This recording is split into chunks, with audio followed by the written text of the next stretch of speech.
ছই waterfalls trek করে এলাম। ওই ভয়ঙ্কর রাস্তা হাঁটু পায়ে খুলে যাওয়ার জোগাড়।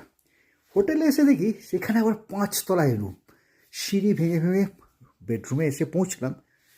বেডরুমে এসে দেখি ওরে বাবা, বেডরুমের ভেতরেও আবার সিঁড়ি। ওই উপরে হচ্ছে বিছানা। না, নিচেও বিছানা আছে। পাহাড়ে এই ধরনের রুমকে বলা হয় ডুপ্লেক্স রুম। এখানে নিচে একটা ডাবল বেড আর উপরে আর একটা ডাবল বেড আছে। উপরে যে ডাবল বেডটা সেটা অবশ্য খাটের উপরে নয়, মেঝেতে বিছানা করা।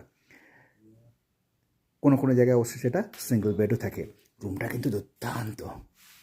এই যে বাইরে জানলা, এই জানলার বাইরেই দূরের সমস্ত পাহাড় দেখা যাচ্ছে। আর এই রকম ত্রিভুজাকৃতির আকাশ আমি কখনো দেখিনি। এটা হচ্ছে জিবি ভ্যালি।